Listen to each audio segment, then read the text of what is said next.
how to use Microsoft OneNote for project management. So if you want to do that, you could start by creating your new dedicated notebook for your project. So we can go ahead and do that first. Go ahead to the file section and just create a new one. To do that, of course, just put it a name for your new notebook. So, and just press on create notebook. You could go ahead and specify where this notebook will be placed in your device, but other than that, you can go ahead and start with a new notebook. So Microsoft recommends using sections and pages to, of course, structure your information more clearly. You can add more sections like so.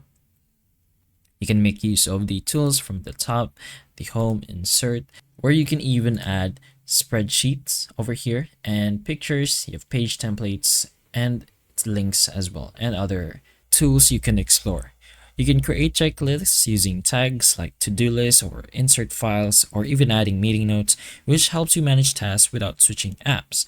And the setup will work well for planning timelines, assigning tasks, and keeping all your project details centralized.